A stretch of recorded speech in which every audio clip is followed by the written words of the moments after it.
council seats, even though they are also on the conservation committee. Oh, So, yeah. But those 5 and those 2, they have a quorum.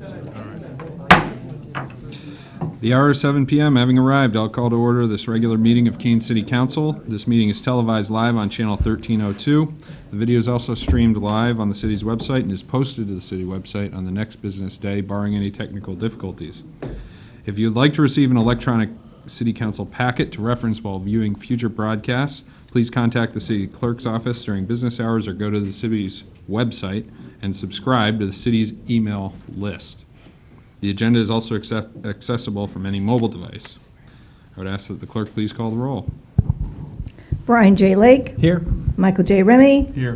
Gladys Johnson. Here. Michael Giacomo. Here. Randy L. Filio. Here. Robert C. Williams. Here.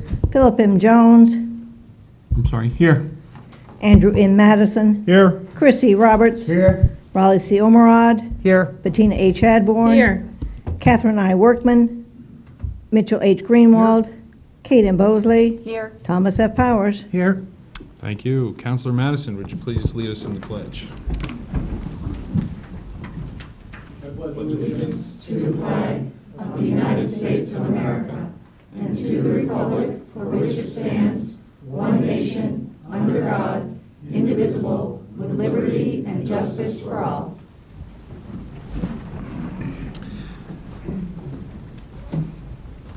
Thank you very much. Just a couple of announcements tonight. A reminder that the City Council workshop on the city's branding project is coming up.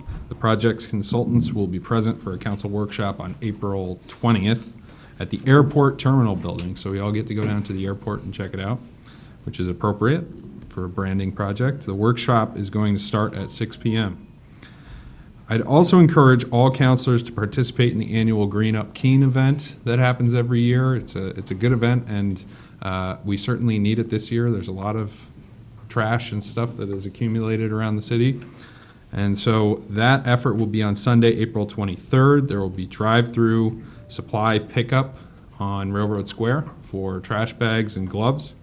And there's a map on the city's website where you can go and sign up for a specific area. If you or your company or a team or group of friends or just as an individual want to do that, I encourage you to, please.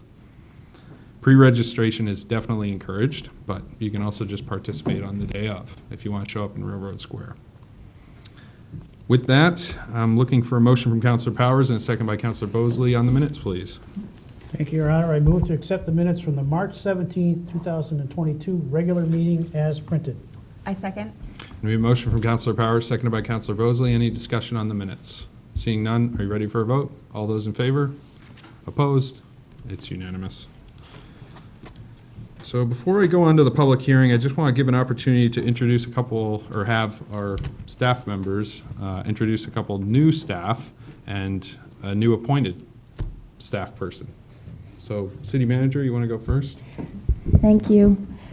I'm very excited that tonight with us we have our brand new fire chief, Donald Farquhar, who took the position on April 1st. Just a quick history on Donald. He was our deputy. He was hired about 5 months ago on October 18th of 2021. And since that time, he's managed the operational division of the fire department, overseeing day-to-day operations and administration. He has also shared senior management responsibilities with the fire chief and deputy fire chief during that time. And over that 5 months, he certainly proved his capability and his dedication to the department, and we're very excited to have him in this new role. So congratulations to our new fire chief. Thank you and welcome, Chief. City Attorney, you have another important position. I do. It's with great pleasure that I'd like to introduce to all of you Amanda Palmera. Amanda is in the back, standing up, saying hello. Amanda comes to us from the Department of Justice, where she was working as an attorney. And before that, she was a clerk over at the Superior Court with Judge Ruoff. And I'm really excited to have Amanda on board as our Assistant City Attorney. And I have to tell you that since she has come on, my blood pressure and my anxiety are both down significantly. So, but anyway, thank you very much for Amanda coming on board. Welcome, Attorney Palmera. All right, which brings us to a public hearing, number 1. Do you want to read about the joint one? So this is a joint public hearing before the Conservation Commission and the Planning Board. A quorum of the commission members is present. Welcome to the Conservation Commission members, and thank you for joining us. And I would ask the clerk to please read the notice of the hearing. The public hearing is the opportunity for the public to comment on the tree trimming on several scenic roads in the city. But I would ask the clerk to read the public hearing notice. Notice is hereby given that a joint public hearing will be held before the Keene City Council and the Keene Conservation Commission relative to a petition from Eversource Energy for the trimming and removal of hazardous trees beneath its power lines along the following designated scenic roads: Concord Road, Concord Hill Road, Moore Farm Road, and the Nims Road, pursuant to NHRSA 231:157, per order of the Mayor and Council of the City of Keene, New Hampshire, this 3rd day of March, 2022. Thank you very much. At this time, I would invite Dane D'Arcangelo from Eversource Energy to the podium, please.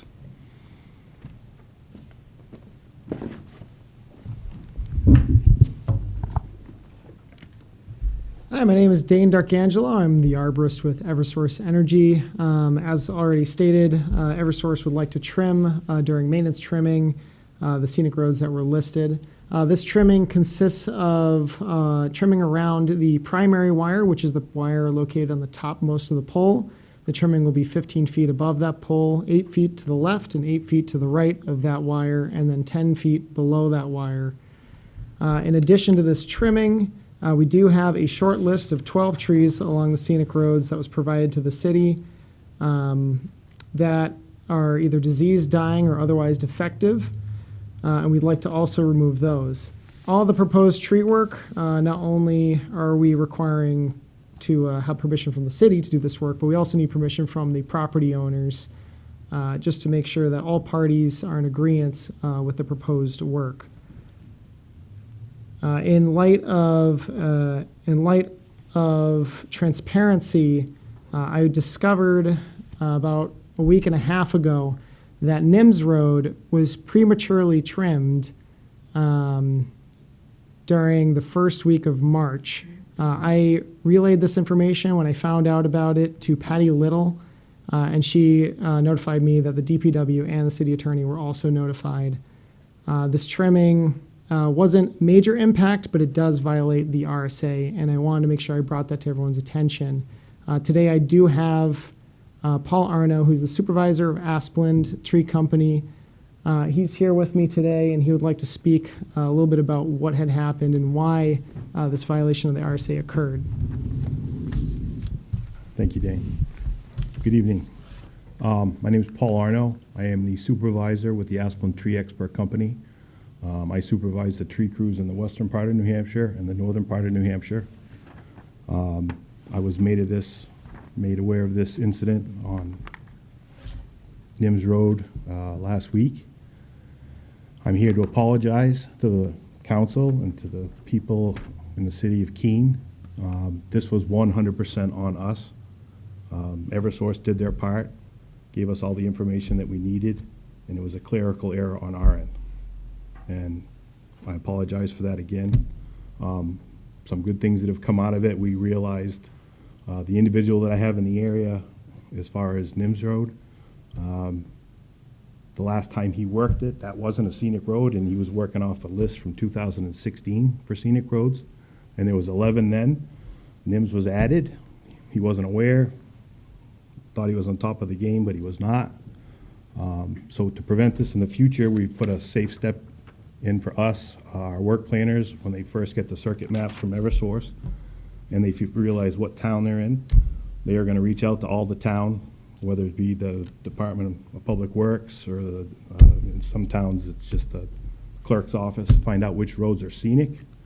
All our crews, our work planners, our general foreman, myself, all have smartphones that are tied into Microsoft SharePoint. And that's how we get all our emails and all our information out to the individual crews. And we've come up with a form before we start a circuit. The work planner will go to the towns, see what's scenic, put it on the list, send it to the general foreman, make him aware of all the roads that are scenic. Then it comes to me, I have a discussion with him, we're all good, and hopefully this will make sure that this never happens again.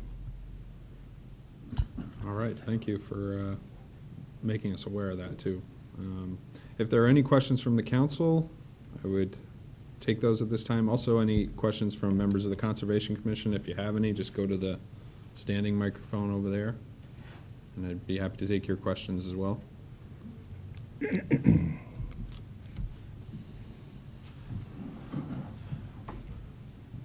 I would just ask that the Conservation Commission members identify themselves for the minute taker, please. I'm Eloise Clark on the Concom, and I wanted to ask on the tree cutting if it would be possible to just take the crowns off the trees and leave as much of the remaining trunk or snag as is left for the wildlife, as standing dead trees and snags are excellent habitat for woodpeckers and other birds for both food and nesting and insect cycles as well. So that would be my suggestion for any modifications to the plans that you already have. Okay, thank you. Any further questions or comments from the Conservation Commission or the council? Seeing none, I would open this up to the general public in attendance. If anyone would like to speak to this, please do go to the microphone, state your name and address for the minute taker.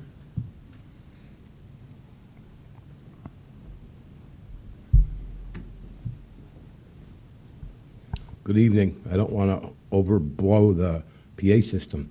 I'm Bradford Hutchinson, 305 Marlborough Street. Most of you know me.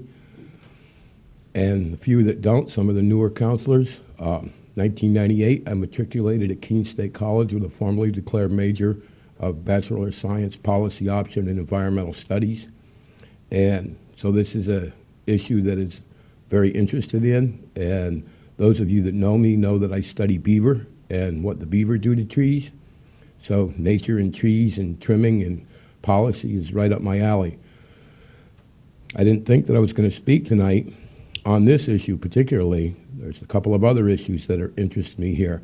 But what I saw tonight deserves, before I get into it, and I'll be as quick as possible, I want to thank Eversource and its Splund Tree Service. When I am out in the community in downtown Keene area, the river park, out in the woods, I see the Splund orange trucks all over the place, and I have an opportunity to observe the crews at work, and they do an excellent job.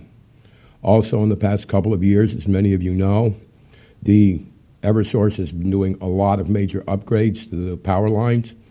The major power line that runs through town, they're replacing the old wooden poles with metal poles, which requires Eversource to lay wooden roadbeds into the swampy areas to protect the environment. And I've had the opportunity to observe many of those operations out behind Hannaford's and Melanson's in that patch of woods where we want to put a nature trail through there if we can never get the homeless camps under control. And so I've also had a chance to speak with several Eversource representatives. They have always been very friendly, very professional, very helpful and personable. And I have been very, very impressed with Eversource employees. I've seen Eversource do a good job.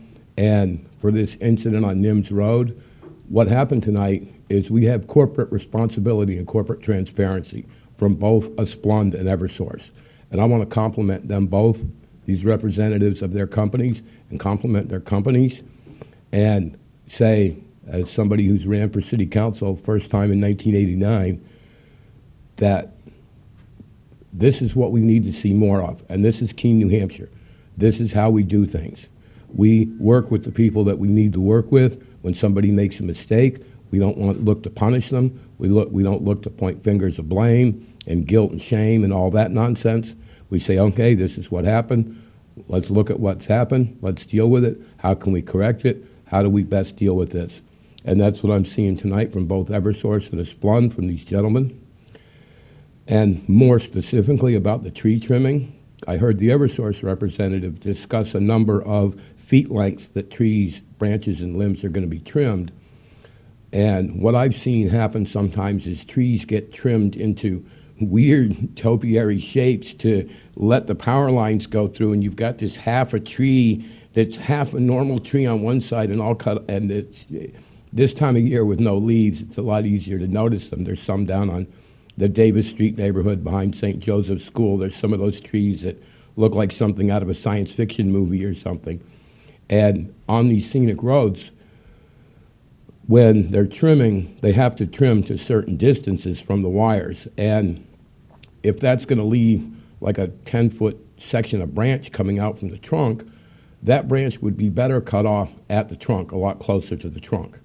And I think the Splund representative is hearing what I'm saying, and that within the laws, rules, and regulations, if we can also step back and say there's a little bit of aesthetics, there's a little bit of forest management. Sometimes you want to cut more than you have to. That's the best thing to cut for that tree. It's not just to clear the power lines, but the tree itself has to be taken into account. The gentleman from Splund indicated there's some trees that need to be taken out. If those trees need to be taken out, they need to be taken out.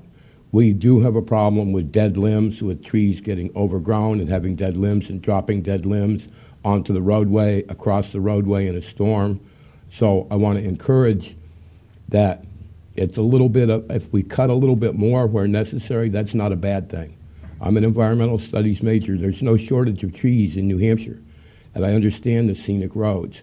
And so I want to encourage both Eversource and Splund to keep up the good work, and to bear in mind that aesthetics is an important aspect. It's not only safety, but also aesthetics. And I believe that Splund and Eversource will work with the city as we go forward to get these trees cleared out. The more better Eversource does clearing the trees, next winter, when we have ice storms next winter, we're not going to have another one this spring, but we will have ice storms in the future, and we want to avoid having power lines brought down by limbs, bringing power lines down. That's a huge disruption. And a freshly cleared roadway may not be the most pretty thing in the world. You can see where the limbs have been cleared, and there might be some sawdust debris here and there. That quickly disappears, and within a few weeks, it's as if it hadn't happened. The growth will come back. And in a few years down the road, this process may need to be done again by Eversource. So for this season, I want to commend Splund and Eversource on behalf of the city, that what we saw tonight was corporate accountability, was corporate transparency. This is how we do things on Team Keene. This is how we get things done.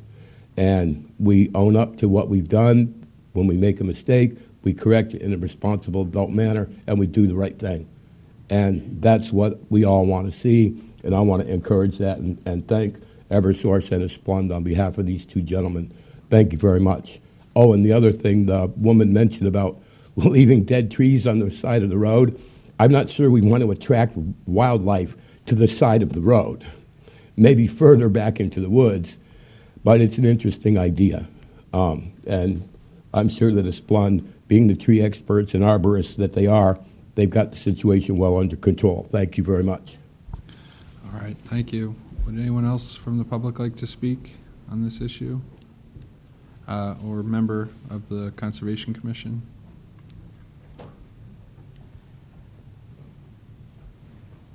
Good evening, Steve Bill, 69 Baker Street. My question is about the stumps that remain after any trees are removed. Are they going to be cut flush to the ground, or does the property owner have some say-so in that? Thank you. Yep. So these trees, they will be cut. The stumps will be cut as low to the ground as possible. Some of them are close to stone walls, so it can be a little dangerous depending on how close you get down to the ground. But nothing more than a foot tall anything more than a foot tall would be atypical. We don't offer stump grinding. These trees are dead, dying, diseased, otherwise defective. So we're not necessarily asking for healthy trees to be taken down. These are trees that will fall down on their own in the next coming years. And we're willing to absorb that cost to help improve reliability on these scenic roads. Okay. Anybody else from the council, commission, or members of the public? Councilor Jones. Thank you. In answer to Steve's question, I think all of these trees are on public property, otherwise they wouldn't have to come before the council, correct? Is it, the private ones, you still have to get still have to get the homeowners. Well, these are, Permission. these are the scenic roads, so they Correct. require the council's approval, but Exactly. some of the trees, I imagine, are on private property, and then you have to also get the private property owner's permission, right? That's the point I was trying to make. Thank you, Your Honor. And as far as Eloise' comments, thank you very much. What you said should not only pertain to these 11 roads, scenic roads, but all the tree cutting we do within the city. So thank you very much. I know we did have a tree cutting policy a number of years ago, and it's probably in there, but thank you for bringing it forward. Further comments or questions? Commission members, council, public? All right, well, I will close the public hearing except for written comments, which will be accepted up until 1 PM next Tuesday, April 26th. Written comments must be signed and submitted to the city clerk by the date and time to be included in the record. The Conservation Commission will be making a recommendation to the MSFI committee, which will be meeting later this month. And I would just like to thank Paul and thank Dane for coming in and presenting this to us. Appreciate it. Thank you very much. Which brings us back to our regular agenda, and we have confirmations. Number 1. This evening, we have the mayor's nominations. First, to the planning board, we have 2 members that are actually swapping their types of membership. Gail Summers has formerly been a regular member of the planning board and wishes to become an alternate. And Armando Rangel has been an alternate, and he would like to become a regular member. These terms are consistent with each other, so that's the first nomination that's before you for consideration. And in addition, the mayor is nominating a Christopher Ratter as a alternate to the Airport Development and Marketing Committee. I'm looking at Councilor Powers for a motion. Councilor Bosley for a second, please. Thank you, Your Honor. Move to confirm the nominations. Second. We have a motion from Councilor Powers, seconded by Councilor Bosley. Is there any discussion? Seeing none, are you ready for a vote? Will the clerk please call the roll? Counselor Lake? Yes. Counselor Remy? Yes. Counselor Johnson? Yes. Counselor Giacomo? Yes. Counselor Filia? Yes. Counselor Williams? Yes. And Counselor Jones? Yes. Counselor Madison? Yes. Counselor Roberts? Yes. And Counselor Ormerod? Yes. Counselor Chadbourne? Yes. Counselor Workman? Yes. Counselor Greenwald? Yes. Counselor Bosley? Yes. And Counselor Powers? Yes. And the nominations are confirmed unanimously. Number 2. This evening, the mayor is nominating a Gregory Kleiner to serve on the Historic District Commission as an alternate member. And as is our custom, this will be tabled until the next regular meeting, which brings us to communications. Number 1. We have an annual request from the Farmers Market of Keene to use city property. This is an amended request. In the past, they have had their sales occurring on Tuesdays and Saturdays on Gilboa Avenue, and they are looking for only a Saturday farm sale this time, and it would start April 23rd and go to the end of October. Thank you. This will be referred to the Planning Licenses and Development Committee. Number 2. Always along with these farmers market requests, we have any sort of wineries that want to offer sampling of their wares, and we have the Cabana Falls Winery looking for permission to sell alcohol at the farmers market. And this will be referred to the Planning Licenses and Development Committee. Number 3. Again, an annual request. This one from the Keene State College is a request to discharge fireworks in connection with a Keene State College student government class activity at the Joyce Athletic Practice Field on April 30th. And this will be referred to the Planning Licenses and Development Committee. Number 4. A request from the Keene Family YMCA. They're doing a youth triathlon, which will require the full closure of a section of Summit Road, and that does trigger City Council's authorization for that type of closure. This will be referred to the Planning Licenses and Development Committee. Number 5. This is a returning request from Monica Marshall. You might remember that last year she was before the City Council looking for Main Street to be designated as a no smoking zone. Her amended request is to ask that Railroad Square be designated as a smoke-free zone. She's also looking for some improvements to the aesthetics in that area with more picnic benches, tables, and flowers planted in the raised beds to encourage more people and young families to use the area. Switching it up a bit, this will be referred to the Municipal Services, Facilities, and Infrastructure Committee. Number 6. This is a communication from Roger Reinrich. He's asking for the consideration of the construction of a roundabout immediately south of Central Square as part of the downtown infrastructure improvements. And this will be referred to the recently created downtown, the ad hoc Downtown Infrastructure and Revitalization Committee. Number 7. Councilor Greenwald is updating his outstanding list of conflicts of interest for downtown businesses where he is either the owner of the building, the property manager of the building, or has a business relationship which would cause him to request to be considered for a conflict. Most of these are outstanding. They have been on our records for many years, but there's been some changes in businesses around the city, and I ask that the council should give us an update of his conflicts. That's the purpose of this evening. And so unless, Communication. thank you very much. So unless there's an objection, I'm just going to move ahead with accepting a motion so we can act on this tonight. And I'd be looking to Councilor Powers for a motion and Councilor Bosley for a second, please. Thank you, Your Honor. I move to suspend Section 26 of the Rules of Order to allow action upon the request. Second. Okay?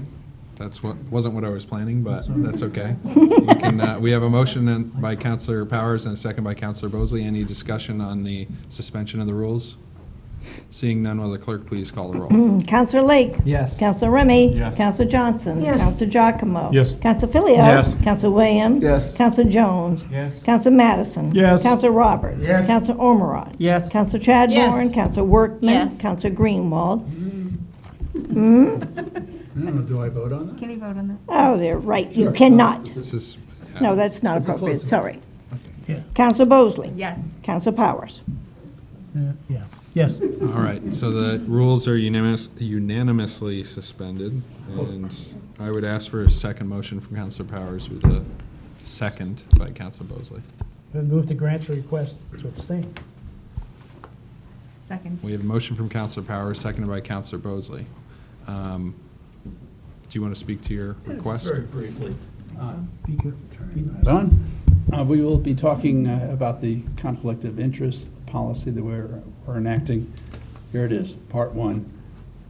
My next announcement will be, I'm a member of the Rotary and where I eat lunch, but anyway. These are the important issues, and no, the conflict of interest that we're talking about is important, and I do want to disclose, just so it's all clear.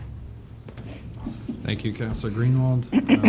Any discussion on that? All right. Seeing none, are you ready for a vote? All those in favor? Opposed? It's unanimous, which brings us to number 8. This is a request from Councilor Ormerod that he be allowed to participate remotely from council and standing committee meetings of which he is a member, starting April 26th and extending through the end of July 2022 for medical reasons. He is also asking for the waiver of the 24 hours notice requirement that's in our rules for access to remote standing. Thank you. So once again, I'm going to forego the suspension of the rules vote without objection. If anyone objects to that, we can do another vote. But otherwise, I would ask for a motion from Councilor Powers and a second by Councilor Bosley, please.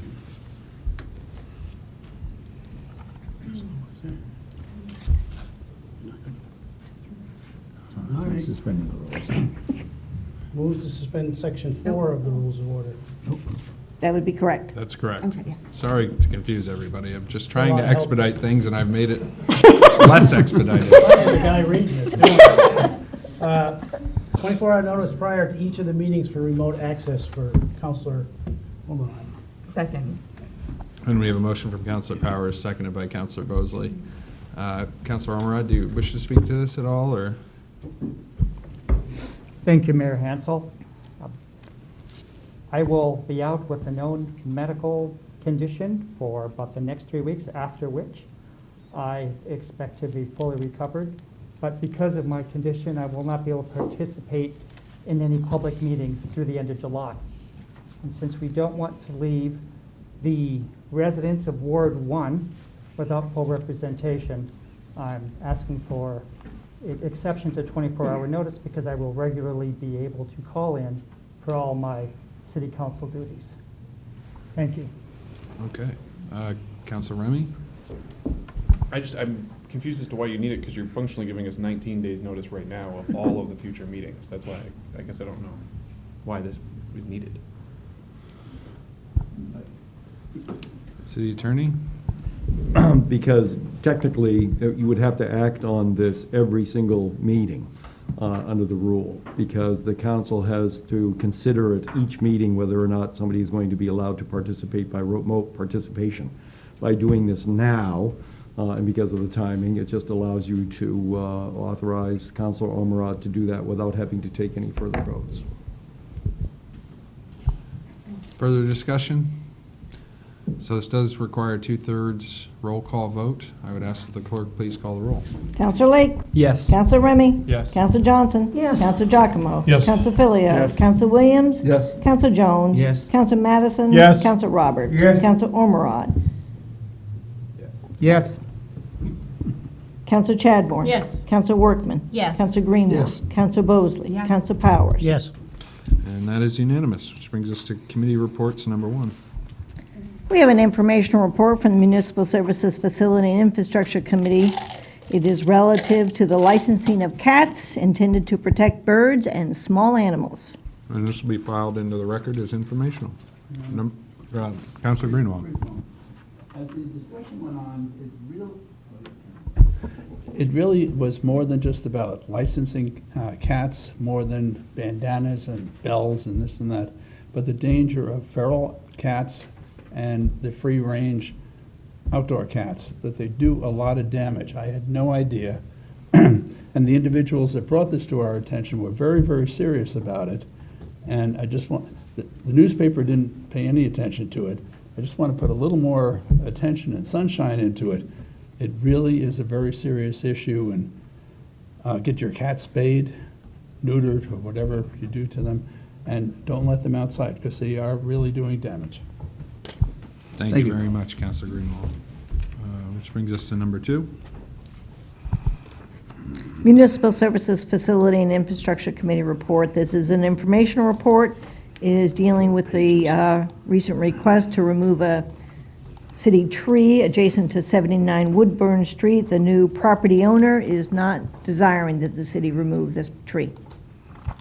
And this will be filed into the record as informational. Number 3. Finance Organization and Personnel Committee report relative to acceptance of a hazardous materials emergency preparedness grant. On a vote of 5-0, the Finance Organization and Personnel Committee recommends the City Council authorize the city manager to do all things necessary to apply for, execute, expend, and accept the terms of the grant agreement for the hazardous materials preparedness grant application as presented in the amount of $26,934 for the purchase and installation of conferencing equipment and hazmat plan updates.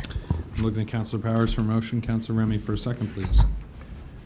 Thank you, Your Honor. I move to carry out the intent of the committee report. Second. We have a motion by Counselor Powers, seconded by Counselor Remy. Counselor Powers. Thank you, Your Honor. We were joined by the Deputy Fire Chief a couple weeks ago at our normal finance meeting, and he presented to us this opportunity for the city to continue their quest of getting federal grants that are, in this case, for the fire department, passed through the Department of Safety in Concord. So we have a $26,934 grant.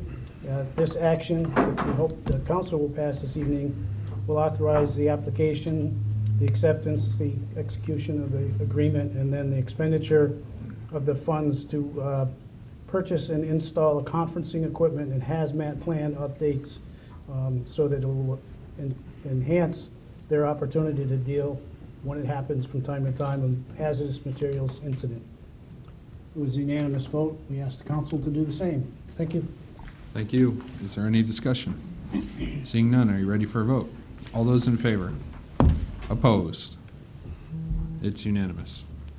Number 4. Finance Organization and Personnel Committee report relative to the acceptance of a local source water protection grant. On a vote of 5-0, the Finance Organization and Personnel Committee recommends the manager be authorized to do all things necessary to accept and execute a local source water protection grant from the New Hampshire Department of Environmental Services in the amount of $12,000 for the installation of security fencing at Babbage Reservoir. I'm looking at Council Powers for a motion. Council Remy for a second, please. Thank you, Your Honor. Move to carry out the intent of the committee report. Second. A motion from Council Powers, seconded by Council Remy. Council Powers. The committee was joined with our Public Works Director to discuss this particular project. It's kind of the final step of all the good work that's been done around our water sources at the various ponds. And it will purchase for us another 190 feet of linear feet of fencing and a 16-foot wide gate. There had to be some changes of how access is gained up there throughout the construction, and now as a permanent site, we'd like to protect that head of the waterway from any damage or any future incursions. Through this grant, we'll be able to complete the project. There's a little bit of extra work that needs to be done. Public Works officials will do that, clearing the way so that the contractor can put in the fence. So the committee voted unanimously to recommend that the City Council accept this program. Thank you. Thank you. Is there any discussion? Seeing none, are you ready for a vote? All those in favor? Opposed? It's unanimous. Number 5. Finance Organization and Personnel Committee report relative to the lease of city property for renewable energy projects at the Monadnock View Cemetery and Rose Lane. On a vote of 5-0, the Finance Organization and Personnel Committee recommends the council authorize the manager to do all things necessary to negotiate and execute a lease agreement with Revision Energy for a solar array installation at Monadnock View Cemetery and Rose Lane. Thank you. Once again, Council Powers for a motion. Council Remy for a second, please. Thank you, Your Honor. Move to carry out the intent of the committee report. Second. We have a motion from Council Powers, seconded by Council Remy. Council Powers. Thank you, Your Honor. We're joined with Duncan Watson from the Public Works Department. And really the request here is to allow the manager to negotiate a lease for some of our city-owned land. But it happens to include, as a vendor, one of our partners in renewable energy. So Revision Energy has made this request. They'd like to site a small site in the back of the Monadnock View Cemetery. So you really wouldn't see it from most parts of the cemetery. You wouldn't see it from the street. It would be back behind the work building, and it's a treat area. It seems to be the right place to do some solar site work and install a facility. And it also is a potential for a customer at the Cedar Crest, it's right next door, for them to be available, or make that available to them for an agreement with them. And then their possibility is that Revision can work through other programs that are available that might provide some lower cost energy systems to a number of the customers that are in the city of Keene. So it's a win-win about 3 times around. It's great. And we know that Revision has done some good work for us in the past, and there's no reason to believe that they can't do the same this time. So the FOP voted unanimously to recommend that the City Council would authorize the manager to carry this out. We would ask that you do the same. Thanks. Thank you. Any further discussion? Seeing none, are you ready for a vote? All those in favor? Opposed? It's unanimous. Number 6. Finance Organization and Personnel Committee report relative to the negotiation of a lease for airport property for Monadnock Aviation. On a vote of 5-0, the Finance Organization and Personnel Committee recommends the city manager be authorized to do all things necessary to negotiate and execute a lease agreement with Monadnock Aviation for land to develop a new hangar. Thank you. I'm looking at Council Powers for a motion. Council Remy for a second, please. Thank you, Your Honor. Move to carry out the intent of the committee report. Second. We have a motion from Council Powers, seconded by Council Remy. Council Powers. We were joined with Dave Hickling, the manager of the airport, and he brought to us a great possibility for some more development down at the airfield. Two potential sites exist for replacement of a new hangar. So what the committee was asked to do is make a recommendation to the city council that the manager be allowed to negotiate a lease for the land at the airport for Monadnock Aviation to develop a new hangar. So of course, the first question is where? There are two sites that they're looking at on the airfield, and of course, they would be the most ones that are the most feasible for aircraft to work from. This is a 90 by 90 facility, so it'll take some fairly good-sized aircraft, which is an indication that there's activity there. Airport's growing. This activity is getting better and better, almost on a monthly basis. So this opportunity is really nice, and it's very nice that it's somebody that already exists on the airfield and has worked with us in the past. So FOP recommended unanimously that the manager be authorized to negotiate a lease on the airport for this, for Monadnock Aviation for another hangar. Thank you. Thank you. Any discussion? Councilor Chadbourne. Yeah, I just want to commend city staff and particularly all of the work that went into this from the beginning, which was an economic development plan. I think Councilor Greenwald might have been at the helm of that. And this was a vision that we had and wanted, and little by little, it's happening. We're seeing the airport grow. We're seeing the fruits of our labor. So kudos to the city. Thank you very much. Any further discussion? Seeing none, are you ready for a vote? All those in favor?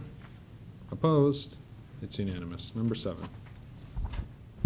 Finance Organization and Personnel Committee relative to encouraging the city to develop a homeless strategy through programs that focus on reducing harms associated with homelessness. On a vote of 5-0, the Finance Organization and Personnel Committee recommends that the city manager be authorized to continue work with the Greater Keene Homelessness Coalition to complete the community mapping process on homelessness prevention and coordinated local response to homelessness. The report will be submitted to the Governor's Council on Housing Stability, and further that she work with the state and service providers in our region on implementation of recommendations contained within that final report. And finally, that the letter brought forward by Councilors Williams, Workman, and Lake be directed to a committee at the manager's discretion. And I'm looking for a motion from Councilor Powers, a second by Councilor Remy, please. Thank you, Your Honor. I move to carry out the intent of the committee report. Second. We have a motion from Councilor Powers, seconded by Councilor Remy. Councilor Powers. Thank you, Your Honor. I'll just have a few words to let the rest of the council know about our meeting a couple of weeks ago at FOP. And Councilors Williams, Workman, and Lake presented to us very effectively their letter that you all saw that directed their communication to FOP. And after they were able to introduce the topic and the ideas that they've come up with and the issues that they believe we face, we had probably 45 or 50 people in the room that were here to lend their information to us, lend their ear to what information they could gain. We heard from staff members who were involved in these programs on a daily basis, from our partners here in the city that are involved on a daily basis in the city and providing services, and then from those that are personally affected by homelessness and other issues that are facing a lot of folks today, many more than we've ever seen in the past, with a lot of good ideas. And from that, we were able to obviously gather a lot of information and very helpful to the city manager because it really got directed to her with a proposal. And the bottom line is that this, the committee recommendation is that the manager develop a committee to continue the work that's being done on this particular thing, and she'll be working on developing a committee or building up a greater coalition of folks. And since that time, which actually we kind of missed a week because of the 5th week, she has been working on it and will have more information for us this evening. Thank you. Thank you. City Manager? Thank you. So this motion has two parts. The first part talks about the work that we're already engaged in with the Greater Area Homeless Committee and our partners in the city, and that work will continue.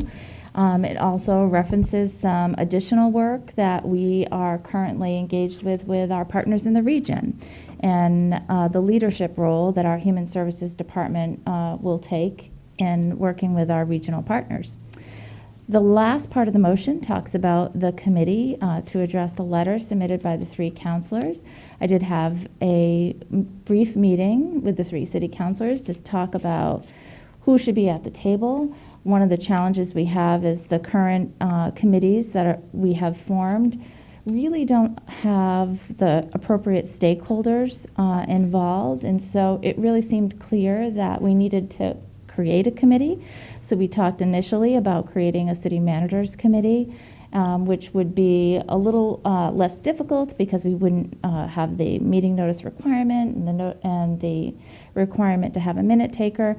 But it's not as open to the public, and it doesn't engage the community in the region in the same way an ad hoc committee of the mayor would. And so I did reach out to the mayor and asked if he would consider an ad hoc committee for this purpose, and he has graciously agreed to do so. Okay. Thank you very much. Comments, questions on this? Councilor Johnson? Thank you, Your Honor. I just want to say that it was wonderful to watch Councilor Powers as he led this discussion, because it was a very powerful discussion. And these three councilors gave us a list of things that we could perhaps do sooner than later. And I would hope that, that we could find different places where perhaps they could live. I remember the one young man getting up and said, "I'm not homeless, I live in a tent." And that there was a really strong statement that I heard was, we want to live outside, we want to live outdoors. So I just wanted to throw that out there. Thank you kindly for your committee. It was amazing, Councilor Powers, and to our three councilors. Thank you. Anyone else? Councilor Williams? I would just like to say thank you to everyone who showed up at that meeting. It really was just amazing having all those voices in that room, and would like to encourage those voices to continue. And I think going through this process with the committee and really understanding what we want, what the city wants, what we can support, let's figure it out, and then let's take action. Thank you. Thank you. Further discussion? Seeing none, are you ready for a vote? All those in favor? Opposed? It's unanimous. Number 8. Planning Licenses and Development Committee report relative to a request to use public parking spaces for parklets. On a vote of 5-0, the Planning Licenses and Development Committee directed the city attorney to prepare an ordinance based upon the committee's discussion to authorize the placement of parklets in designated areas on public streets to allow for expanded outdoor dining. And I'm looking at Councilor Bosley for a motion. Councilor Giacomo for a second, please. I move to carry out the intent of the committee report. Second. And we have a motion from Councilor Bosley, seconded by Councilor Giacomo. Councilor Bosley. Thank you, Your Honor. So first of all, I would like to say thank you to all the councilors who attended our committee meeting this week. It was really nice to see all the new faces there to discuss some of these issues. And this one is regarding parklets, and we heard from a petitioner about their ongoing interest to be able to have a parklet in the city of Keene. This is something that we had discussed, I believe, approximately a year ago, and at that time, there were some legal restrictions, but we heard from the city attorney that the legal guidance has changed in regards to the permission that the city has to allow this type of use in the right-of-way. So we were all interested in exploring an ordinance and started to give staff criteria and a direction to work in, and hope that the full council will agree and that we will have a preview of an ordinance before the committee soon for further review. Thank you very much. Any discussion? Councilor Greenwald. Thank you. I want to make very clear that what we are discussing is the preparation of an ordinance, not the actual request that came in, is a little confusing. Where I have a conflict on the request, I do not have on the ordinance. So I will be voting in favor of prepare the ordinance. I also, when the ordinance is prepared, I will have a list of issues that I do want to see addressed, because I have a lot of concerns on the ordinance. And I think there are more than a few of us that have some concerns. If it could be worked out, fine. If not, we just need to make a decision and say yes or no. Thank you. Further discussion, Councilor Jones? Thank you, Your Honor. After listening at the committee and after listening to what Councilor Greenwald just said, I think we should, instead of asking the attorney to prepare an ordinance, we should prepare a draft to an ordinance. I don't think this should be a codified ordinance coming before where we have to keep making motions for every change, because everyone has ideas they want to see. So I think it should be a draft. I heard that's right. Go Yeah, ahead. City Attorney. That's exactly what we're going to do, Counselor. This was not something that we were going to drop fully formed into the city council with an ordinance number on it. This is going to be a draft that we prepare to go into the committee for further discussion for precisely the reasons that have just been stated. We need to hear from the council with respect to what we're proposing and hear from the council what they want to do and what they don't want to do. So it will be a draft. Thank you, Mr. Mayor. Thank you. Councilor Filio? And also, thank you, and also with, when this draft of the ordinance comes forward, it should be forwarded to the Downtown Revitalization Committee, because there could be a whole different change-up of downtown. You know, we might be looking at a draft of an ordinance now, but by the time downtown's revitalized, it could be a whole different picture. So we're gonna have to go slow on this one. You got a note of that, City Manager? Good. Good suggestion. Further comments or questions? No? Okay. Are you ready for a vote? All those in favor? Opposed? It's unanimous. Number 9. Planning Licenses and Development Committee report relative to an amendment to the Rules of Order, this one dealing with Section 15, conflicts of interest. The committee is recommending the amended language from the committee. I would note a Scribner's error really on the part of my staff as we prepared sort of the final version of the proposed language, and it is in the last paragraph. They went to third line down, starts with shall identify for the mayor and for each counselor. That word is missing. Each counselor, the person's employer, and it goes on from there. So I apologize for that, but you will see that that was certainly the intent, as that word counselor is in the city attorney's version of the change. Councilor Bosley for a motion. Councilor Giacomo for a second, please. I move to carry out the intent of the committee report. Second. We have a motion from Councilor Bosley, seconded by Councilor Giacomo. Councilor Bosley. Thank you. So hopefully we've come to a final, clear, concise version of this language here before us. And I would just like to point out that in this version, we did sort of refine the language in the second paragraph to be very clear that a conflict only exists under the terms personal interest when a counselor has an interest in the outcome of an issue which would provide a financial benefit to the individual group or organization in which the counselor is in a leadership position. So basically, and we've heard lots of variations of how this could go sideways, and we really wanted it to be tied back into some sort of fiscal responsibility. So if you are part of an organization that's asking for a license, that does not create a conflict. But if you're part of an organization that is asking the city for free services or donations or funds of any kind, that does create a conflict because there's a fiscal responsibility there. So also I'd like to note that we clarified that the statement of interest form that should be completed yearly and turned into the clerk's office, that should just pertain to the elected official. Originally, it was broader and talked about the spouse and the spouse's employment, but ultimately we decided that we're the ones running for office, and if we're going to be transparent, that's where that's where the magnifying glass should be, and not necessarily on our extended family. And ultimately, I just want to remind everyone that it's still going to be, at the end of the day, the counselor's responsibility to be ethical and transparent. And we talked about that a lot. We can write all the rules, but it's still up to each and every one of us to, when they're on this floor, to be doing the right thing. And I think that this new version just helps create a little bit of that transparency in the process. Okay, thank you. Any discussion? This does require a 2/3 majority, roll call vote, and I'd ask the clerk to please call the roll. Counselor Wake? Yes.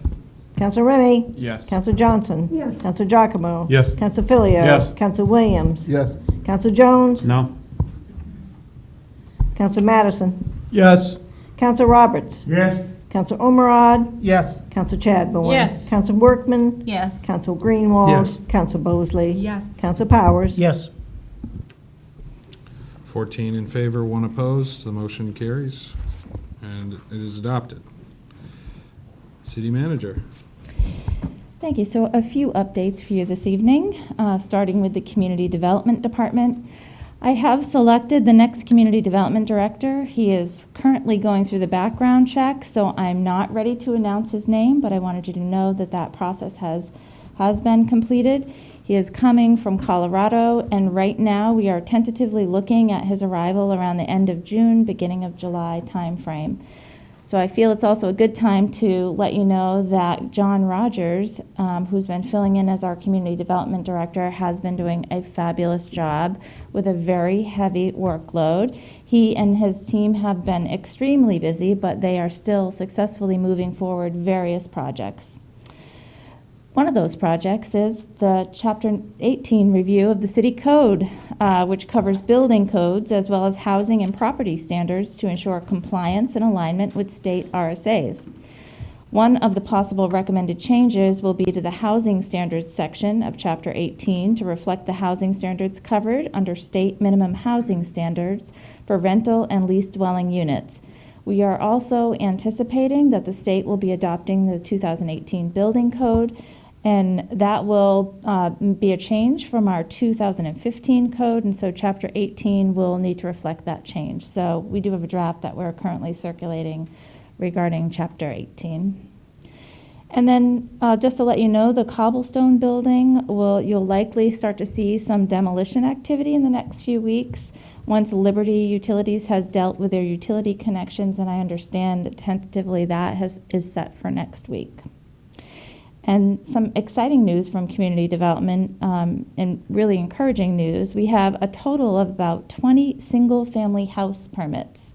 That's really the most we've had in a very long time. And they are in the Elm Street and Old Walpole Road area, where we have several single-family homes being proposed. I wanted to also let you know tonight on your desk you should have notes from the Fire Staffing Committee from March 22nd and April 1st. We have a small group meeting next Friday and then a larger committee meeting the Friday after that. And hopefully we are coming close to some recommendations that we'll be bringing forward. And then a quick update from the fire inspections process at the fire department. One of the things that's been needed is some certifications to do some of the inspections, and so the fire department will be hosting a municipal gas inspector class being taught by the New Hampshire Office of Professional Licensure and Certification and Liberty Gas. The class is scheduled for Wednesday, April 27th. The class will provide instruction on inspection and acceptance testing of gas piping, connections, and appliances. This will result in the Community Development Department and Fire Department inspectors being able to approve initial permits and final inspection for gas piping and gas burning appliances. This has been an issue for us since Captain Bates retired, and it will be great to have multiple people in both departments trained to perform this function. And we are continuing to be supported by the Fire Marshal's Office. That's been a very productive and positive relationship, and they are continuing to assist us in our inspection process. And the fire department right now is evaluating our iWork software program that's currently used in the Community Development Department. And they feel it's a very promising software. They are working through some technical questions with the software vendor and expect to make a final determination within the next week. Transition to this program will create better synergy between the two departments and provide a higher level of customer service. We are really striving for that one place for you to go to look at what permits you need, and then that better coordination between the community development department and the fire department, because often when you're the customer and you just see it as the city, and you get a little frustrated when one city department comes and you think you're all set, but you're not, because there may be another inspection that's required by the other department. And so we are really working to improve communication and utilize software that helps us streamline the process. And so this is a very promising software for us. And then the fire chief let me know that business and building owners have been very responsive and timely with remediation of code violations, and we've started the practice of personally revisiting every business and building owner that have active code violations. I actually witnessed that yesterday. I was in a restaurant, and one of our lieutenants was in there and doing inspections, and I knew exactly what he was doing, and I said, oh, follow-up inspection. He said, yes. So, and it was a great interaction between him and the business owner, and I got some great feedback after he left about the education that they're receiving, especially in regards to hoods. There's a lot of education that's happening with hoods and hood systems, and so it's been a very positive interaction so far. We have completed a full review of all occupancies that have been designated as assemblies and or have active liquor licenses. Assembly permits are required for any building with an occupancy of 100 or greater. Any occupancy with a liquor license, regardless of occupancy, requires an annual life safety inspection to maintain their liquor license. There's been some confusion about that. Is it an assembly permit or is it a life safety inspection? And so the fire department has been working to identify all of the required inspections and which buildings need which. And in that process, they've identified 24 occupancies that had been getting the assembly permit, and their occupancy load is lower than the 100, and so it does not require that because they do not have a liquor license. And so those occupancies now will instead have an annual life safety inspection. Then I wanted to let you know that Representative Custer is visiting us right now, tentatively, April 19th at 1 p.m. In addition to the $415,000 congressionally directed funding from Shaheen's office for the body-worn camera program and the $325,000 for the sewer main inspection and rehabilitation project, we were also successful through Custer's office getting a congressionally directed funded project in the amount of $394,800 for the design and construction of Phase 1 of the Transportation Heritage Trail. This phase will entail repairing the rail bed from Eastern Ave to Route 101 and preparing the embankment on the north side of Route 101 for the Prowse Bridge. And this work is expected to happen in 2023. We're very excited to have Representative Custer here and her support in moving that project forward. In addition, we are in the process of submitting new applications for capital improvement projects already identified by the city for the next round of funding. It seems these congressionally directed funding projects are going to continue, at least for the foreseeable future. So this week was the deadline for Custer's office, and next week is the deadline for Shaheen's office. Some of the requests include funds to assist with projects such as the downtown project, remaining heritage trail work, a parking garage, and fire station 2. And our Park and Recs director is also putting in for the rec center as well. And so hopefully we'll be successful again at getting funds for some of these projects. Legislative delegation, we had a Zoom meeting with on Monday. And we typically hold this meeting around crossover time. Many of the bills that we track, that they don't typically make it to crossover, so we wait until crossover happens so we can focus on the ones that are moving forward. And so on the desk this evening, you have a copy of the memo that went out to the entire delegation as a follow-up to that meeting. The memo highlights some of the bills of concern that we are either supporting or opposing, and that memo was sent along to the delegation after the Zoom meeting. I also wanted to let you know, this week, the governor has appointed me to the New Hampshire Opioid Abatement Advisory Commission. The commission shall consult with and advise the Commissioner of Department of Health and Human Services relative to the proper administration and management of the Opioid Abatement Trust Fund, and shall approve all qualifying grants, loans, and matching funds that come from that fund. The commission's been meeting for a while, but my first meeting will be on Monday, so I will have some catching up to do. As you know, the city is one of the 23 towns, cities, and counties that joined the opioid lawsuit. We had been supporting a bill this year in the House to increase the percentage of funds coming directly to participating entities from the court settlements, changing the distribution from 15% to 40%. Unfortunately, we were not successful. The bill was sent to interim study, and we did not make any progress there. However, at least participating in this commission will give us a voice on how the remaining funds are spent. So therefore, I was grateful that I was asked, and I am happy to serve. I'll keep you posted on the work of that group. I also wanted to let you know the Keene Rotary held a fundraiser to help our sister city, Einbeck, Germany, to provide aid to Ukraine citizens. The Rotary raised an impressive $10,000 for this effort and donated it. So that is just amazing work of the Rotary. Also, the New Hampshire Managers Conference is going to be held here in Keene this year on June 15, 16, and 17th. Typically, we have about 40 to 50 city and town managers from across the state attend this conference. So we're thrilled to be able to host them here in Keene this year.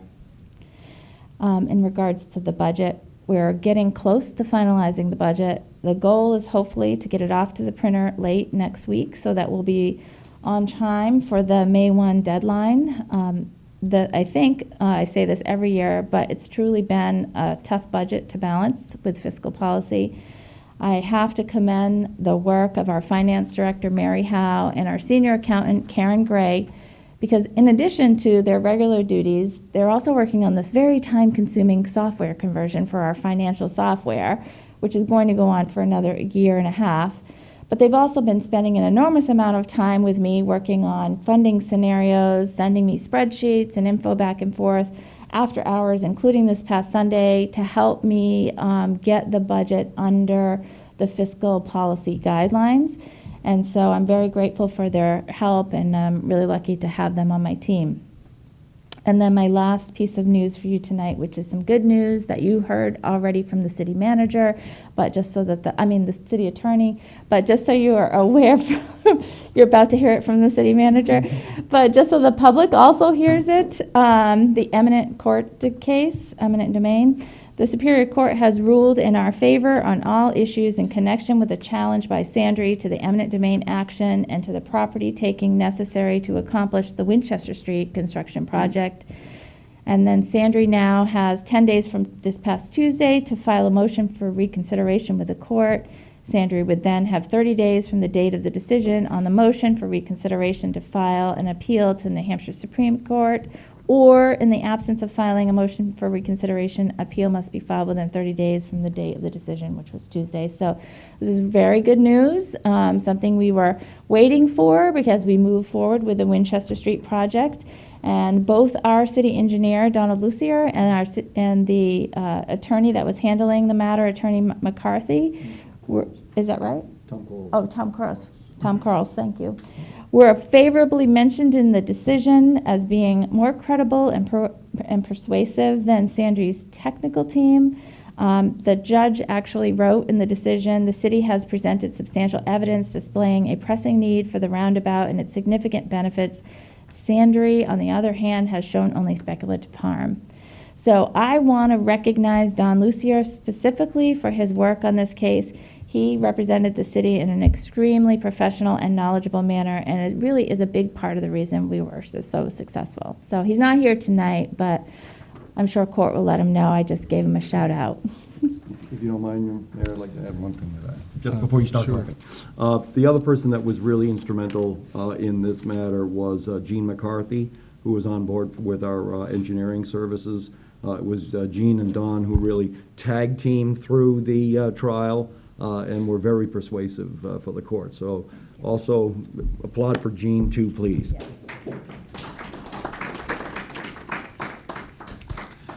Okay, thank you very much. Brings us to board and commission reports, number 1. We have a report on behalf of the Joint Planning Board, Planning Licenses and Development Committee. The Planning Board has indicated that the ordinance O-2202, which is a zone change for 19 Whitcomb's Mill Road, is consistent with the community goals in the master plan, and the Planning License and Development Committee is recommending that the mayor set the public hearing. So a public hearing will be set for May 5th at 7 PM. This matter is a zoning amendment, and it's currently before the Planning Licenses and Development Committee. Which brings us to ordinances for a second reading. Number 1. Municipal Services Facility and Infrastructure Committee report relative to ordinance O-2022-03.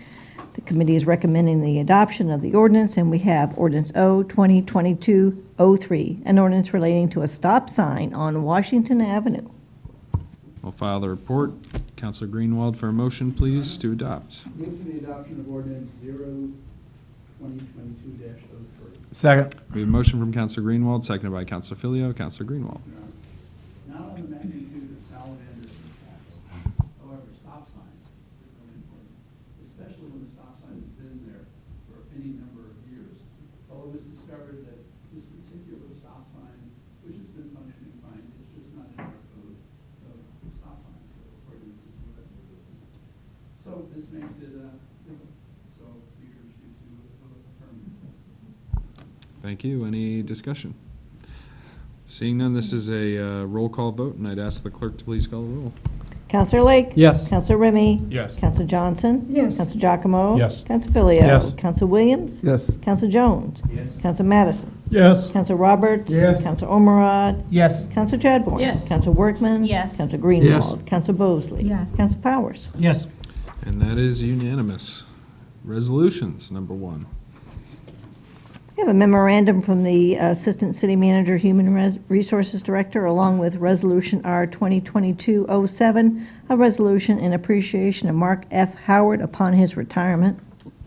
Councilor Powers for a motion, Councilor Bosley for a second, please. Thank you, Your Honor. I would move to recommend the adoption of Resolution 2022-07. Second.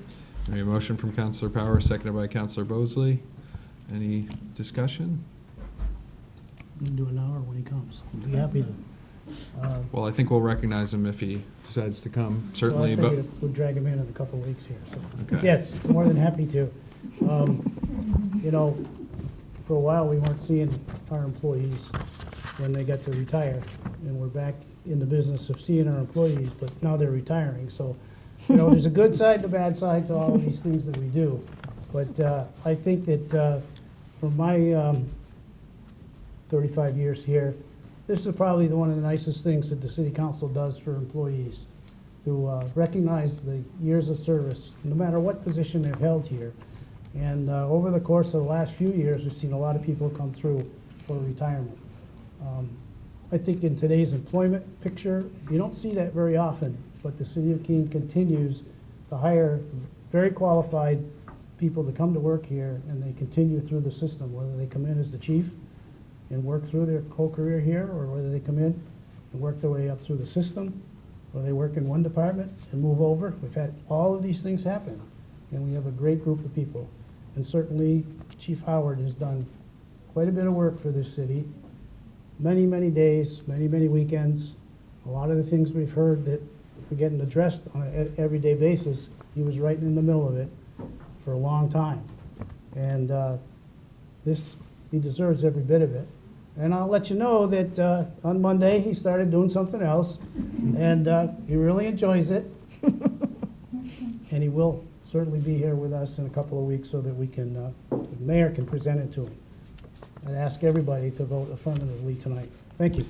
thank you, Tom. And I want to thank Tom, too, for being instrumental in the retirement kind of celebration and thing that we did for Chief Howard, and thank everybody who showed up to that. That was a really special event. So, anybody else? Seeing none, are you ready for a vote? All those in favor? Opposed?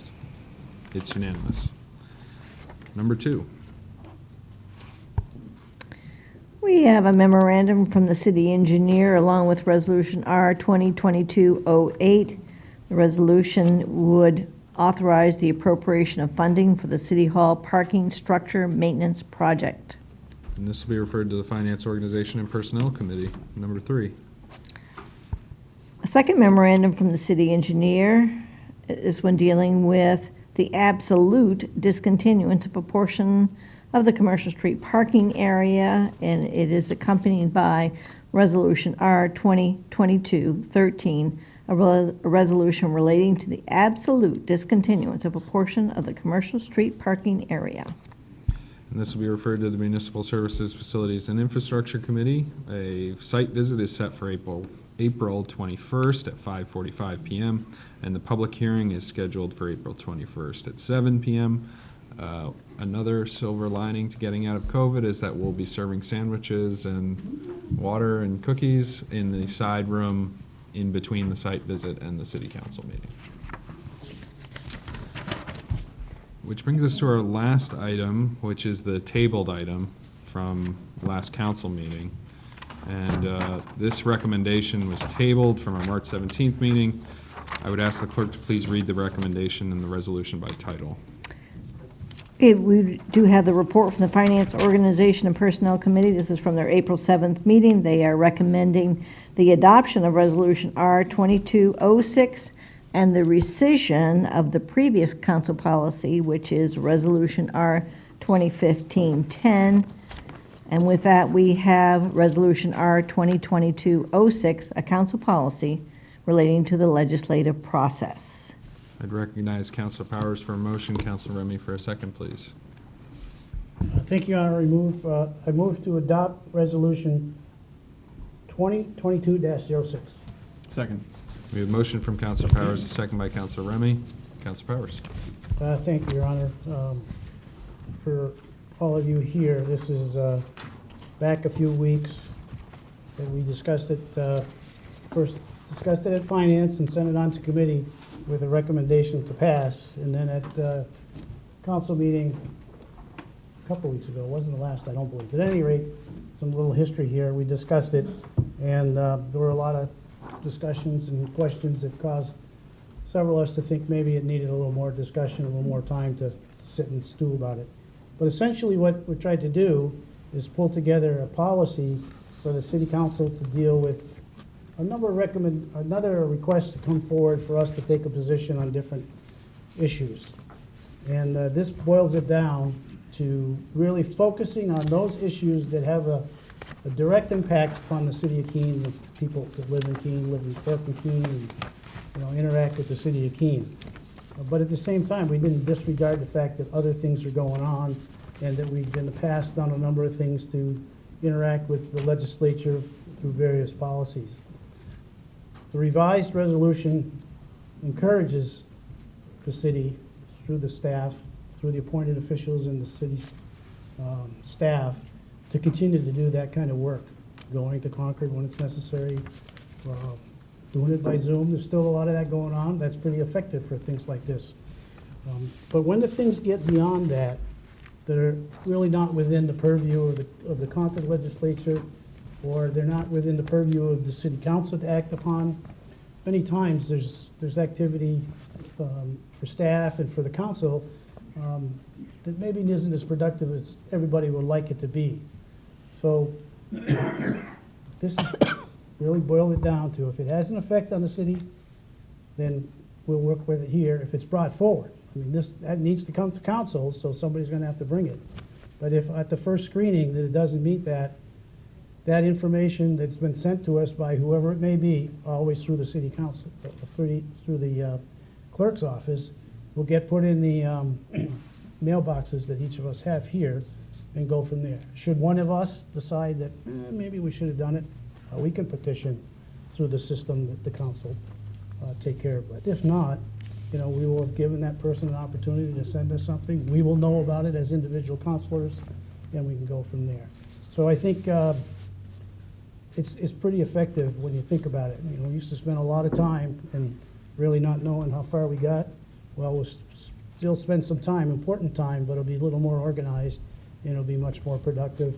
And We're never shutting anybody out, but we're just doing it a little bit different.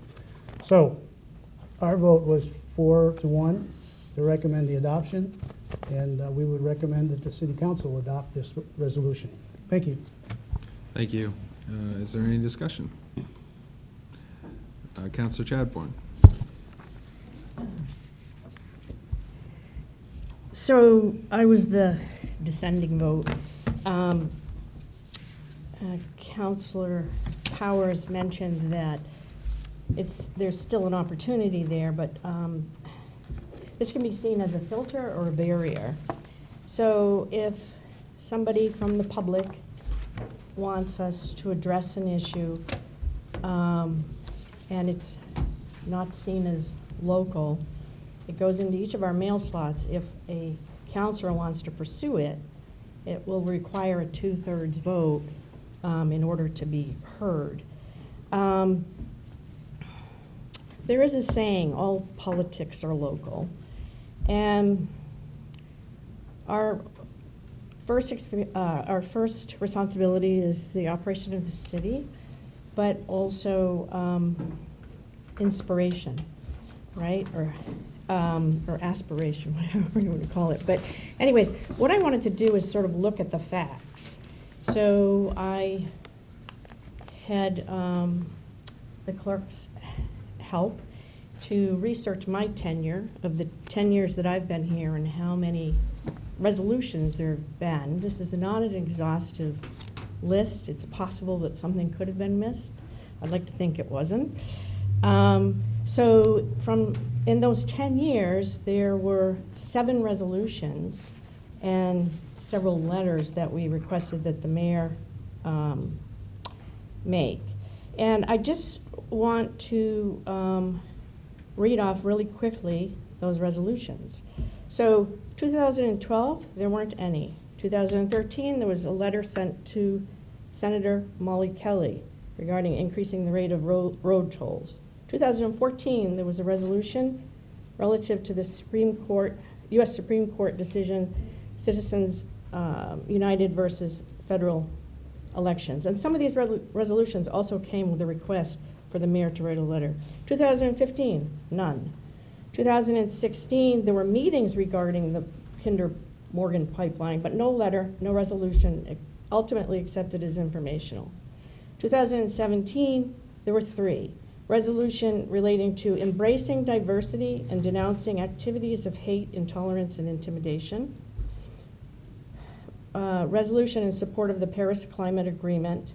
The mayor signed on to the We Are Still In initiative on behalf of the city.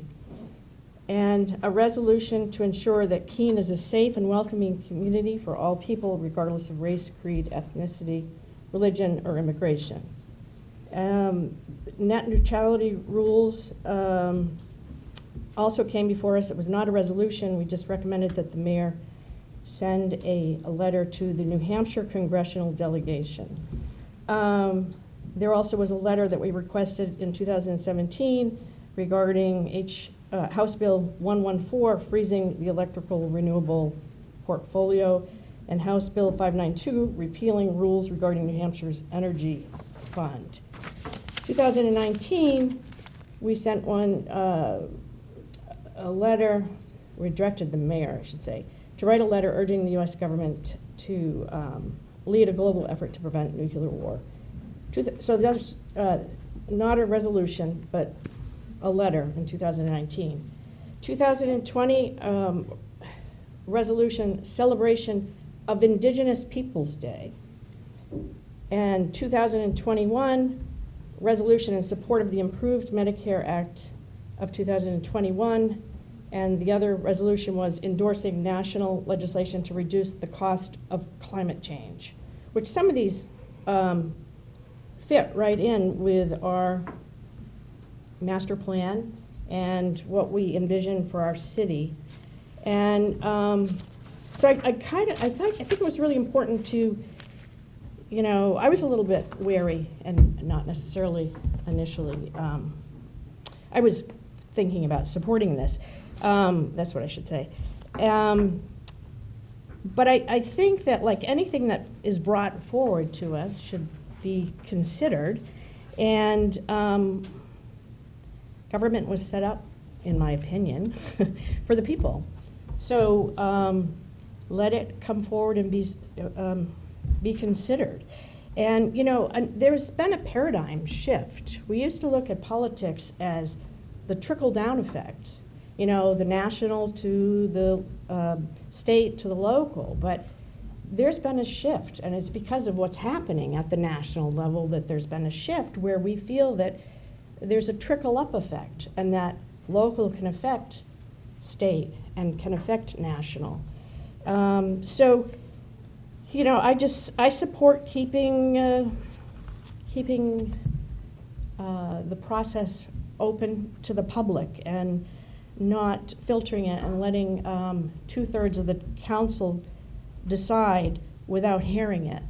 And I would ask you to consider it. And again, in 10 years, we've had 7 resolutions. Thanks. Thank you. Further discussion? Councilor Remy? Thank you, Mr. Chair. My position on this is the same as it was at the prior meeting, the FOP meeting. I think we have a much stronger voice when it is small and measured, and I know that there's few of those, but a lot of them are pretty broad issues.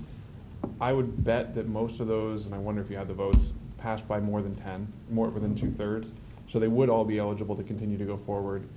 I just don't think as a city we should take positions on something that might be outside the purview of the city unless it rises to the 2/3 of the council supports it. Because at that point, if it wins by 1 vote, does the city really support it? Is it that close that we're taking a strong position and sending our position to whoever that might be, federal or state? I just really think if it doesn't rise to the fact that 10 councilors support it, or 2/3 of whoever's here, I don't know that we should take a position on it. So I'm supportive of it as is. Councilor Workman? Thank you, Your Honor, and thank you, Councilor Chadbourne, for your argument for why we should be opposed to this. I just think that we're creating legislation for something that isn't a problem. We are creating a resolution saying we need less resolutions. It doesn't make sense, honestly. I just don't understand why we're even having this conversation right now. As Councilor Chadbourne pointed out, we have a process that works right now that gives people an opportunity to weigh in. If we change this process, we're just piecemealing it.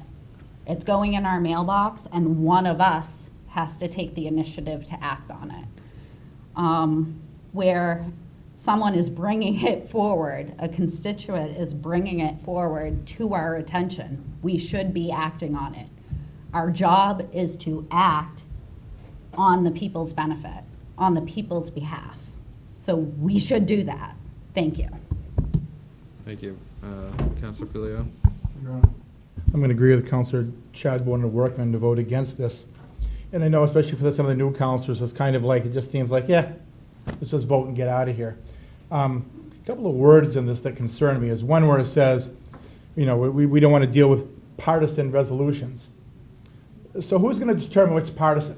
Is it left-wing partisan? Is it right-wing partisan? So who's going to determine that? So as the elected officials, we're going to let staff determine if it's partisan? I really have a problem with that. I think anything that's written to us, within reason, obviously, that comes to us, and as Councilor Chadbourne spoke eloquently about, it's not like a ton of these hit us every year. At committee level, we don't get bogged down and buried down with these. There might be a couple that we're like, well, you see it coming through. But then again, on local issues, and I'm not talking what we're talking about partisan, but if we're going to do the same thing with local issues, so we said, you know what, we're going to let staff determine if this local issue is really relevant to come to council. Would salamanders and cats ever come before us? And we would have even seen it. We would have let non-elected officials determine what we should see. We should never get to that point. That's why we're elected. We determine what's relevant. We determine what's partisan. We determine what goes on.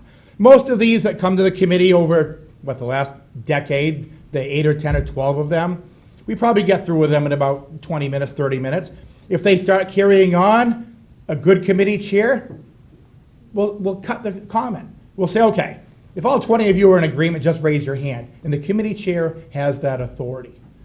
Staff doesn't have that authority. They'll just determine if it goes into our mailbox or not, which then 2/3 of us will need to even vote just to bring it up again.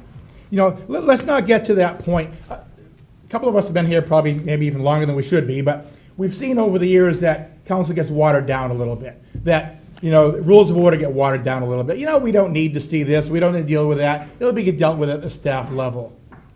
We're elected to deal with this, whether we think it's partisan, nonpartisan, relevant, not relevant, whether salamanders can cross the street or whether a cat can go out at night. That's our job. That's why people elect us to be here. We determine that on this floor. We determine that at the committee level. That's why we're elected. We don't run for council and say, yeah, vote for me. I'll hand it off to staff and let them determine what's relevant and what's not relevant. Obviously, some things that reach our floor, we go, that isn't really all that relevant. But so what? We take the 20 minutes or so, we allow people to be heard, as Mitch spoke up tonight. You know, when we went into the whole cat issue, a lot of us go, here we go. You know, we're gonna get beat up in the media on this one. There's actually relevant conversation that was brought up there that we would have never thought would have been relevant. Now, who's determined when I say partisan, nonpartisan resolutions? You know, I'll give you an example. Counselor, just to respectfully, I think the partisanship thing was brought up in one of the letters, but it's not part of the language. Well, that's fine. It's in the background notes. It's and I not just want part to of the point that out. language of the ordinance. So the determination that staff would make is local relevance, right? Well, once again, I say it's in the background minutes, and those are the minutes that we read. And I will point up one issue that came through that I actually helped to bring up, and that was the Paris Climate Accord. Now, that's partisan, right? That's left-wing. So staff could have determined, you know what? That's partisan. That's national. That's global. That's not us. That was local. You know, we brought that up as being local. We bring up climate as being local. We bring up power as being local. We bring up alternative power as being local. But it could be brought up as, you know what, that's partisan, that's national, that doesn't belong here. Basically what I'm saying is, let the elected officials, us, determine what comes before us. If we don't think it should become before us, within 15 minutes, we voted out of committee, we accept it as informational, and we move on. We're elected to do the job, let's do the job. All right, Councilor Greenwald. Thank you, Your Honor. I agree with everybody. Wow. There are a lot of issues that we really don't need to weigh in on at the city council. But we seem to get through it, as you said, over all the years. So I'm going to use the expression, this is a solution in search of a problem. It's not a problem. We should be able to discuss anything, but realize that it takes, well, you said 2/3, so it's not 8, to decide whether we do or not, but we should be able to discuss anything that comes to us, and then if we think it's not appropriate, nope, we're done. Our existing procedure has really worked very well over the years. So I'm looking at this kind of procedurally.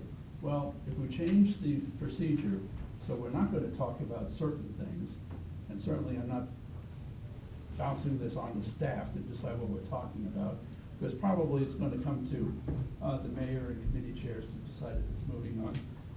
If the decision is, no, we're not going to talk about it, guess what, guys? Overrule the chair, suspend the rules. One way or another, we're going to talk about it, if we want to talk about it. And if it's not appropriate, we're going to vote it down. So I just don't see that it's very, very meaningful to be doing this, and I'm good with the way it is. There were some issues, you know, we took a bunch of punches, and, you know, on the radio they say, well, it's because the city council voted that we haven't had a nuclear war.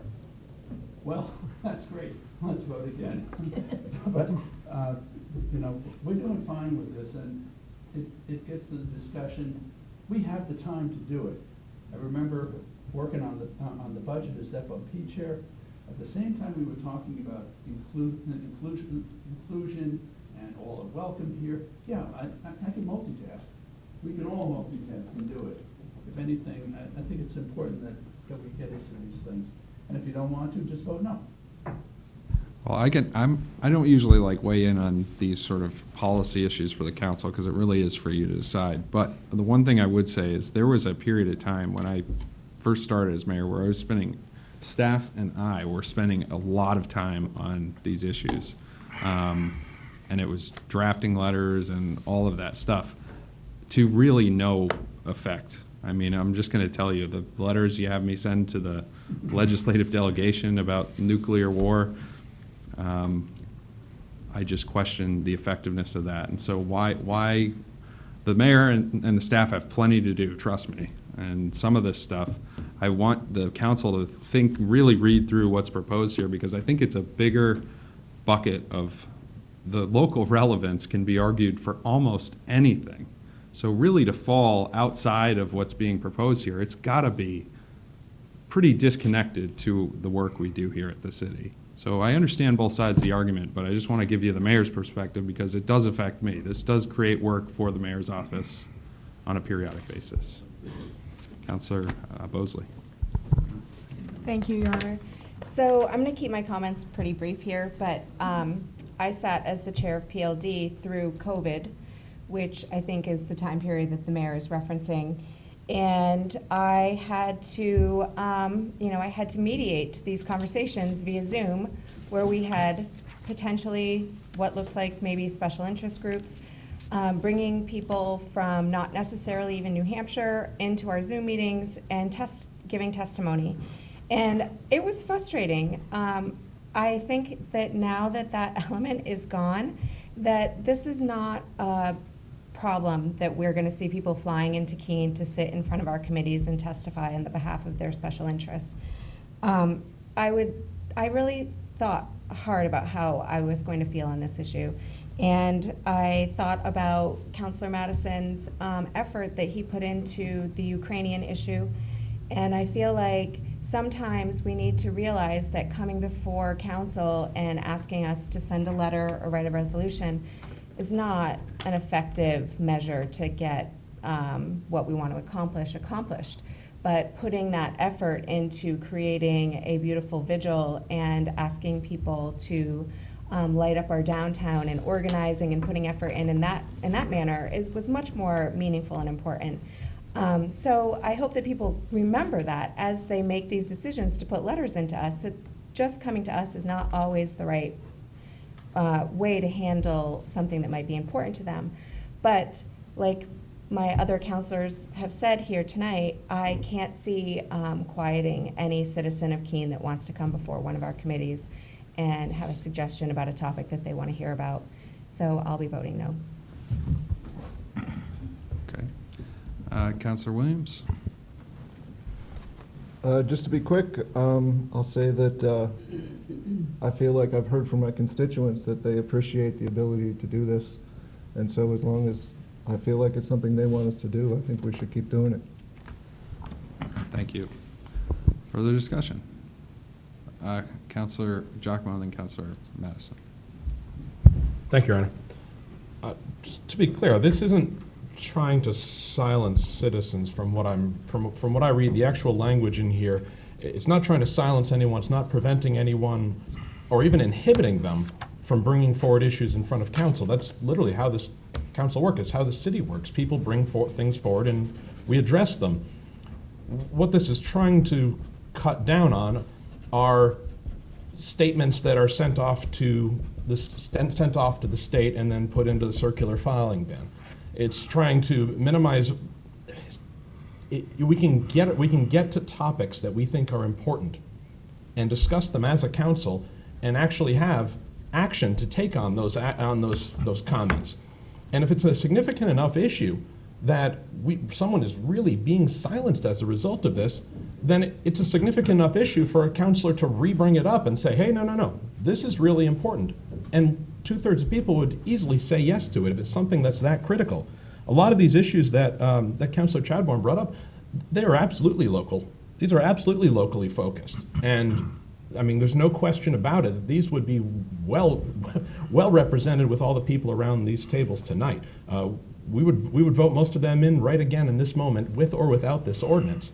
So what this is the way that I'm reading it at least, and the way that I understood the language was, what we're trying to do is get rid of people that are coming in just to try to get Keene to make a statement on their behalf. This isn't about us not trying to do something or trying to do something about an issue. This is about them trying to get Keene to make a statement for them, which is not what we're here for. It's not our function. Our function is to help move the city in a direction to help manage this city and what we find is important to the city. Making random statements to the state or to the federal government is really, it's not the role of the city council, and it's not the role for us to tell city staff to do this for us.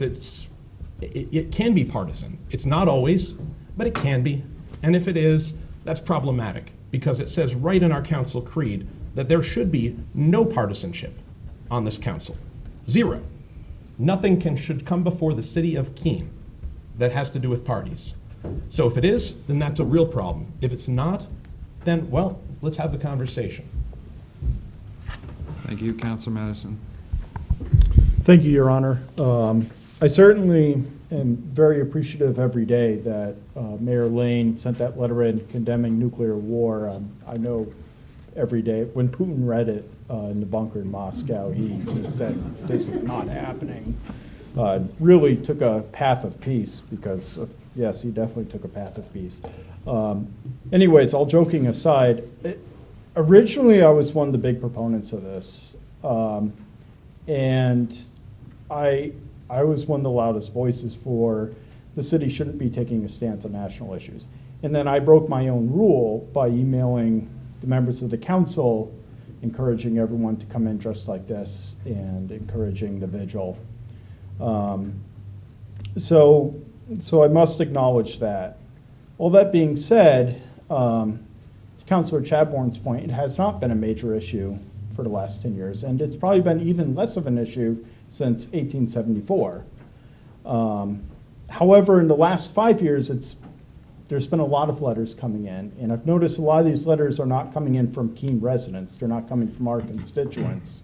They're coming from out-of-town-based political groups who often refuse to bring these issues to our federal and state legislators.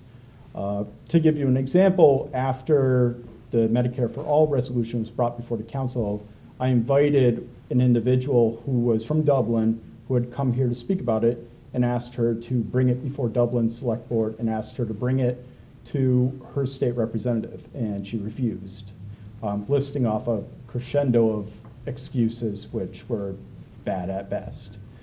Kind of rambling on, but I guess for me, I'm kind of conflicted. I see the points that the other councilors are making. I've now done this myself, in which I've brought a global issue before the council and asked the council to take action on.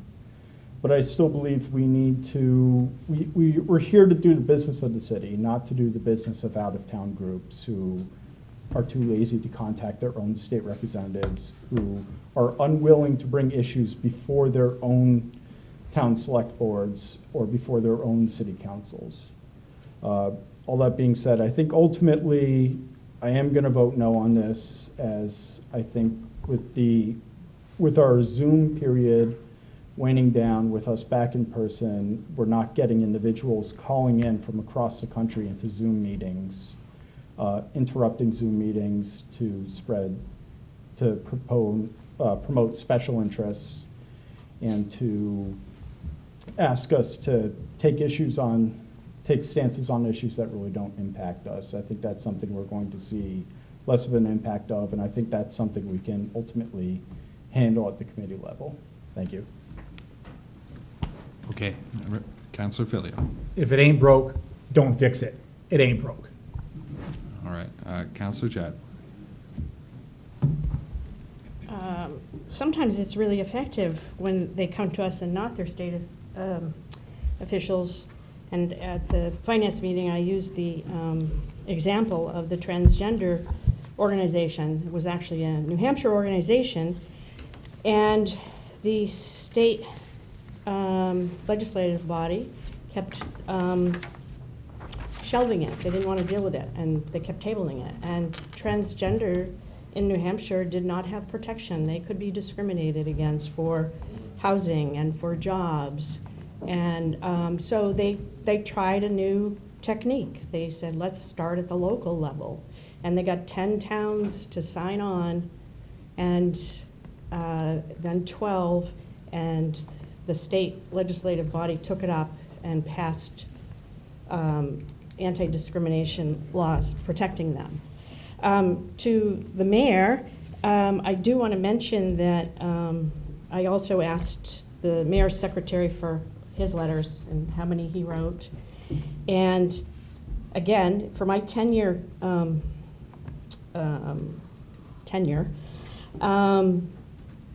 Mayor Lane wrote one letter during that time, and Mayor Hansel has written at least 7. And there were like 2 even in 1 month. But I feel like they're mostly important, like about rooms and meals. Like a lot of them were on the state level. And I'd like to think that they don't get the circular file. But anyways, I just feel like it's important, and it's frustrating. We're trying to make a difference, and I know our main priority is, roads and, well, it's a lot of things. It's safety, it's public health, it's homelessness, it's pollution, it's, it all affects us. It's all related. I hope that you reconsider if you're voting in favor of this, given what I've said. I hope it has some kind of impact on you. Thanks. Thank you. Any further discussion? Seeing none, are you ready for a vote? Oh, Councilor Johnson. Thank you, sir. Can we just turn the motion again? Please? So the motion is to pass this resolution related to the legislative policy, That's what I thought. legislative process. Okay? Any further discussion? Seeing none, are you ready for a vote? All those in favor? Oh, wait a minute. In favor. In favor. Hold them high. 5 in favor. Opposed?